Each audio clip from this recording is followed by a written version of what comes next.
ನಮಸ್ತೆ, welcome back to my YouTube channel. ಯಾರೆಲ್ಲ ಹೊಸದಾಗಿ ಚಾನಲ್ ನೋಡ್ತಿದ್ದೀರಾ ಸಬ್ಸ್ಕ್ರೈಬ್ ಮಾಡ್ಕೊಂಡು ನೋಡಿ. ನಾನಿವತ್ತು ಹೋಳು ಬದನೆಕಾಯಿ ಗೊಜ್ಜು ಮಾಡೋದು ಹೇಗೆ ಅನ್ನೋದನ್ನು ತೋರಿಸ್ತಿದ್ದೀನಿ.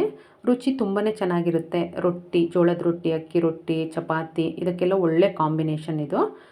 ಮಾಡೋದು ಹೇಗೆ, ಏನೆಲ್ಲ ಇಂಗ್ರೀಡಿಯೆಂಟ್ಸ್ ಬೇಕು ಅಂತ ಅಂದ್ಬಿಟ್ಟು ನೋಡೋಣ ಬನ್ನಿ. ನಾನಿಲ್ಲಿ 1/4 kg ಗುಂಡು ಬದನೆಕಾಯಿನ ತೊಗೊಂಡಿದ್ದೀನಿ. ನೋಡ್ತಿದ್ದೀರಲ್ಲ, ಆದಷ್ಟು ಎಳೆ ಬದನೆಕಾಯಿನ ತೊಗೊಳ್ಳಿ, ರುಚಿ ತುಂಬ ಚೆನ್ನಾಗಿ ಬರುತ್ತೆ. ತೊಟ್ಟನ್ನು ತೆಗೆದು ಬದನೆಕಾಯಿನ ತೊಳ್ಕೊಂಡು ತೊಟ್ಟನ್ನು ತೆಗೆದು ಈ ಥರ ಉದ್ದಕ್ಕೆ ಹೆಚ್ಚಿಟ್ಕೊಳ್ಬೇಕಾಗುತ್ತೆ.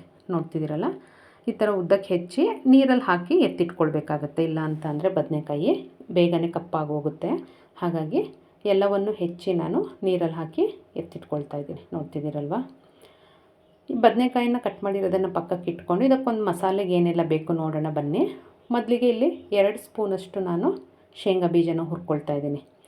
ಆದಷ್ಟು ಡ್ರೈ ರೋಸ್ಟ್ ಮಾಡ್ಕೊಳ್ಳಿ, ಯಾವುದಕ್ಕೂ ಎಣ್ಣೆ ಬೇಡ. ನೋಡ್ತಿದ್ದೀರಲ್ವ, ಡ್ರೈ ರೋಸ್ಟ್ ಮಾಡಿ ಎತ್ತಿಟ್ಕೊಳ್ತಾ ಇದ್ದೀನಿ. ಕಡಿಮೆ ಊರಿನಲ್ಲಿ ಹುರ್ಕೊಳ್ಬೇಕಾಗತ್ತೆ. 1 ಸ್ಪೂನಷ್ಟು ಧನಿಯನ್ನು ಕೂಡ ಇಲ್ಲಿ ಹಾಕ್ಕೊಳ್ತಾ ಇದ್ದೀನಿ. ನೀವು ಧನಿಯಾ ಪುಡಿ ಉಪಯೋಗಿಸೋದಾದರೆ ಲಾಸ್ಟಿಗೆ ಹಾಕ್ಕೊಳ್ಬೇಕಾಗತ್ತೆ. ಧನಿಯಾ ಕಾಳನ್ನ ಯೂಸ್ ಮಾಡೋದಾದರೆ ಈ ಥರ ಹುರ್ಕೊಂಡು ಮಸಾಲೆ ರುಬ್ಲಿಕ್ಕೆ ಹಾಕ್ಕೊಳ್ಬೇಕಾಗತ್ತೆ. 1/2 ಸ್ಪೂನಷ್ಟು ಜೀರಿಗೆನೂ ಕೂಡ ನಾನಿಲ್ಲಿ ಹಾಕಿ ಹುರ್ಕೊಳ್ತಾ ಇದ್ದೀನಿ. ಯಾವುದನ್ನು ಸೀಸ್ಲಿಕ್ಕೆ ಹೋಗಬೇಡಿ, ಲೈಟಾಗಿ ಫ್ರೈ ಮಾಡ್ಕೊಳ್ಳಿ. ನೋಡ್ತಿದ್ದೀರಲ್ಲ, ಇದು ಕೂಡ ಹುರಿದಾಗಿದೆ. ಇದನ್ನು ಎತ್ತಿಟ್ಕೊಂಡು ನಾನು ಹಸಿಮೆಣಸಿನ್ಕಾಯಿ ಹುರಿಲಿಕ್ಕೆ ಮಾತ್ರ ಒಂದು 1/2 ಸ್ಪೂನಷ್ಟು ಎಣ್ಣೆನ ಹಾಕ್ಕೊಂಡು ಹಸಿಮೆಣಸಿನ್ಕಾಯಿನ ಫ್ರೈ ಮಾಡ್ಕೊಳ್ತಿದ್ದೀನಿ. ಬೇಕಂತ ಅಂದರೆ ಹಾಕ್ಕೊಳ್ಳಿ, ಇಲ್ಲಾಂದರೆ ಸ್ಕಿಪ್ ಮಾಡ್ಕೊಳ್ಳಿ ಎಣ್ಣೆನ. ನಾನಿಲ್ಲಿ 5 ಹಸಿಮೆಣಸಿನ್ಕಾಯಿನ ತೊಗೊಂಡಿದ್ದೀನಿ. ಖಾರಕ್ಕೆ ಅನುಗುಣವಾಗಿ ನೀವು ಹಸಿಮೆಣಸಿನ್ಕಾಯಿನಲ್ಲಿ ವ್ಯತ್ಯಾಸ ಮಾಡ್ಕೊಳ್ಬೋದು. ನಾನು ಹಾಗೆ ಹಾಕಿದ್ರೆ ಸಿಡಿಯುತ್ತೆ ಮೆಣಸಿನ್ಕಾಯಿ, ಹಾಗಾಗಿ ಕಟ್ ಮಾಡಿಬಿಟ್ಟು ಅದನ್ನು ಹುರ್ಕೊಳ್ತಾ ಇದ್ದೀನಿ. ನೋಡ್ತಿದ್ದೀರಲ್ಲ, ನಿಮಗೆ ಹಸಿಮೆಣಸಿನ್ಕಾಯಿ ಬೇಡವೇ ಬೇಡ ಅಂದರೆ ಒಣಮೆಣಸಿನ್ಕಾಯಿನ ಕೂಡ ಇಲ್ಲಿ ಉಪಯೋಗಿಸ್ಕೊಳ್ಬೋದು. ಇದರೊಟ್ಟಿಗೆ 7ರಿಂದ 8 ಎಸಳು ಬೆಳ್ಳುಳ್ಳಿನೂ ಕೂಡ ಹಾಕ್ಕೊಂಡು ಫ್ರೈ ಮಾಡ್ಕೊಳ್ತಿದ್ದೀನಿ. ನೋಡ್ತಿದ್ದೀರಲ್ಲ, ಆದಷ್ಟು ಕಡಿಮೆ ಊರಿನಲ್ಲಿ ಹುರ್ಕೊಳ್ಳಿ. ಇವೆಲ್ಲವನ್ನು ಹುರಿದು ಎತ್ತಿಟ್ಕೊಳ್ಳೋಣ ಬನ್ನಿ. ರುಬ್ಲಿಕ್ಕೆ ಏನೇನೆಲ್ಲ ಇಟ್ಕೊಂಡಿದ್ದೀನಿ ಅಂತ ತೋರಿಸ್ತೀನಿ.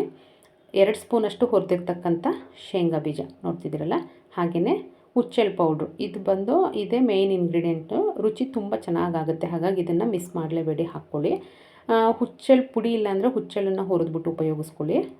ಹಾಗೆಯೇ ಜೀರಿಗೆ ಹುರಿದಿರ್ತಕ್ಕಂಥದ್ದು, ತೆಂಗಿನಕಾಯಿ ತುರಿ 4ರಿಂದ 5 ಸ್ಪೂನು, ಧನಿಯಾ 1 ಸ್ಪೂನ್ ಹುರಿದಿರ್ತಕ್ಕಂಥದ್ದು, ಕೊತ್ತಂಬರಿ ಸೊಪ್ಪು ಸ್ವಲ್ಪ, ಹಾಗೆಯೇ ಹುರಿದಿರ್ತಕ್ಕಂಥ ಹಸಿಮೆಣಸಿನ್ಕಾಯಿ ಮತ್ತು ಬೆಳ್ಳುಳ್ಳಿ ಎಲ್ಲವನ್ನು ಮಿಕ್ಸಿ ಜಾರಿಗೆ ಹಾಕ್ಕೊಂಡು ನುಣ್ಣಗೆ ಪೇಸ್ಟ್ ಮಾಡ್ಕೊಳ್ಬೇಕಾಗತ್ತೆ. ನೋಡ್ತಿದ್ದೀರಲ್ಲ, ನೀವಿಲ್ಲಿ ಹುಚ್ಚೆಳ್ಳು ಪುಡಿ ಇಲ್ಲ ಅಂದರೆ ಹುಚ್ಚೆಳ್ಳನ್ನು ಹುರಿಯುವಾಗ ಹುರ್ಕೊಂಡು ಹಾಕ್ಕೋಬೇಕಾಗುತ್ತೆ. ಪುಡಿ ಇದ್ದರೆ ರುಬ್ಲಿಕ್ಕೆ ಹಾಗೆ ಡೈರೆಕ್ಟಾಗಿ ಯೂಸ್ ಮಾಡ್ಕೊಳ್ಳಿ. ನೋಡ್ತಿದ್ದೀರಲ್ಲ, ಹಾಕ್ಕೊಂಡು ಎಲ್ಲವನ್ನು ನೀಟಾಗಿ ಪೇಸ್ಟ್ ಮಾಡ್ಕೊಳ್ಬೇಕಾಗತ್ತೆ. ನುಣ್ಣಗೆ ಪೇಸ್ಟ್ ಮಾಡ್ಕೊಳ್ಳಿ, ದಪ್ಪ ದಪ್ಪನಾಗಿ ಮಾಡೋಕ್ಕೆ ಹೋಗಬೇಡಿ. ನೋಡ್ತಿದ್ದೀರಲ್ಲ, ಈ ಥರ ನುಣ್ಣಗೆ ಪೇಸ್ಟ್ ಮಾಡ್ಕೋಬೇಕು. ಇದನ್ನು ಪಕ್ಕಕ್ಕೆ ಎತ್ತಿಟ್ಕೊಂಡು ಒಂದು ಬಾಣಲೆ ಇಟ್ಕೊಂಡು ಅದಕ್ಕೆ 4ರಿಂದ 5 ಸ್ಪೂನ್ ಎಣ್ಣೆನ ಹಾಕ್ಕೊಳ್ತಿದ್ದೀನಿ. ಇದಕ್ಕೆ ಸ್ವಲ್ಪ ಎಣ್ಣೆ ಜಾಸ್ತಿ ಬೇಕಾಗುತ್ತೆ. ಸಾಮಾನ್ಯವಾಗಿ ಬದನೆಕಾಯಿದು ಗ್ರೇವಿ, ಗೊಜ್ಜು, ಎಣ್ಗಾಯಿ ಅಂದರೆ ಸ್ವಲ್ಪ ಎಣ್ಣೆ ಜಾಸ್ತಿನೇ ತೊಗೊಳುತ್ತೆ. 1 ಸ್ಪೂನಷ್ಟು ಸಾಸಿವೆ, 1/2 ಸ್ಪೂನ್ ಜೀರಿಗೆ, 1-2 ಒಣಮೆಣಸಿನ್ಕಾಯಿ, ಹಾಗೆಯೇ 1 ದಪ್ಪನ ಈರುಳ್ಳಿನ ಹೆಚ್ಚಿಟ್ಕೊಂಡಿರ್ತಕ್ಕಂಥದ್ದು, ಹಾಗೆ ಕರಿಬೇವು ಎಲೆಗಳು ಒಂದು 10ರಿಂದ 12 ಹಾಕ್ಕೊಂಡು ಎಲ್ಲವನ್ನು ನೀಟಾಗಿ ಫ್ರೈ ಮಾಡ್ಕೊಳ್ಬೇಕಾಗುತ್ತೆ. ಈರುಳ್ಳಿ ಒಂದು ಅರ್ಧ ಫ್ರೈ ಆಗೋವರೆಗೂ ಫ್ರೈ ಮಾಡಿಕೊಂಡು ಹೆಚ್ಚಿಟ್ಟಿರ್ತಕ್ಕಂಥ ಬದನೆಕಾಯಿನ ನಾನಿಲ್ಲಿ ಸೇರಿಸ್ಕೊಳ್ತಿದ್ದೀನಿ. ನೋಡ್ತಿರ್ಬೋದು, ನೀರನ್ನ ತೆಗೆದು ಬದನೆಕಾಯಿ ಮಾತ್ರ ಇಲ್ಲಿ ಸೇರಿಸ್ಕೊಳ್ತಾ ಇದ್ದೀನಿ. ಬದನೆಕಾಯಿ ಎಲ್ಲವನ್ನು ಸೇರಿಸ್ಕೊಂಡು 1 ರೌಂಡು ಕೈ ಆಡ್ಕೊಳ್ಬೇಕಾಗುತ್ತೆ ಒಗ್ಗರಣೆಯೊಟ್ಟಿಗೆ. ಅದಾದ ನಂತರ ಹೆಚ್ಚಿಟ್ಕೊಂಡಿರ್ತಕ್ಕಂಥ 1 ಟೊಮೊಟೊ, ದಪ್ಪ ಟೊಮೊಟೊ ಆದರೆ 1 ತೊಗೊಳ್ಳಿ, ಸಣ್ಣದಾದರೆ 2 ಟೊಮೊಟೊನ ಹಾಕ್ಕೊಳ್ಳಿ. ನಾನು ಹುಣಸೆ ಹಣ್ಣನ್ನು ಕೂಡ ಇಲ್ಲಿ ಉಪಯೋಗಿಸ್ತಿದ್ದೀನಿ. ಹಾಗಾಗಿ ಒಂದು 1/2 ಸ್ಪೂನಷ್ಟು ಅರಿಶಿನದ ಪುಡಿ, ಹಾಗೆಯೇ ಬದನೆಕಾಯಿಗೆ ಎಷ್ಟು ಬೇಕಷ್ಟು ಉಪ್ಪನ್ನು ಕೂಡ ಇಲ್ಲಿ ಹಾಕ್ಕೊಳ್ತಾ ಇದ್ದೀನಿ. ಎಲ್ಲವನ್ನು ಹಾಕ್ಕೊಂಡು ನೀಟಾಗಿ ಒಗ್ಗರಣೆಯೊಟ್ಟಿಗೆ ಮಿಕ್ಸ್ ಮಾಡಿ ಲಿಡ್ನ ಕ್ಲೋಸ್ ಮಾಡಿದ್ರೆ ಒಂದು 2 ನಿಮಿಷ ಮೀಡಿಯಮ್ ಫ್ಲೇಮಲ್ಲಿ ಬೇಯಿಸ್ಕೊಂಡ್ವಿ ಅಂತ ಅಂದರೆ ನಮಗೆ ಬದನೆಕಾಯಿ ಬೆಂದಿರುತ್ತೆ. ನೋಡ್ತಿದ್ದೀರಲ್ಲ, ತುಂಬ ಸ್ಮ್ಯಾಶ್ ಆಗೋ ಥರ ಎಲ್ಲ ಏನು ಬೇಯಿಸ್ಲಿಕ್ಕೆ ಹೋಗಬೇಡಿ. ಒಂದು 80% ಕುಕ್ ಆಗಿದೆ ಅಂತ ಅಂದರೆ ನಾವು ಮಸಾಲೆನ ಸೇರಿಸ್ಕೊಳ್ಬೋದು. ನೀರು ಹಾಕ್ಲಿಕ್ಕೆ ಹೋಗಬೇಡಿ, ಹಾಗೆ ಎಣ್ಣೆನಲ್ಲೇ ಅದು ಬೇಯುತ್ತೆ ಬದನೆಕಾಯಿ. ನೋಡ್ತಿದ್ದೀರಲ್ಲ, ರುಬ್ಬಿರ್ತಕ್ಕಂಥ ಮಸಾಲೆನ ಹಾಕ್ಕೊಂಡು ನೀರನ್ನ ತುಂಬ ಹಾಕ್ಕೊಳ್ಳಿಕ್ಕೆ ಹೋಗ್ಬಿಡಿ. ಮಿಕ್ಸಿ ಜಾರನ್ನ ತೊಳೆದು ಒಂದು 2-3 ಸ್ಪೂನಷ್ಟು ಅಷ್ಟೇ ಸೇರಿಸ್ಕೊಳ್ಳಿ ನೀರನ್ನು. ಎಲ್ಲವನ್ನು ನೀಟಾಗಿ ಮಿಕ್ಸ್ ಮಾಡ್ಕೊಳ್ಬೇಕಾಗತ್ತೆ. 1 ಸ್ಪೂನಷ್ಟು ಬೆಲ್ಲದ ಪುಡಿ, ಹಾಗೆಯೇ ರುಚಿಗೆ ತಕ್ಕಷ್ಟು ಉಪ್ಪು.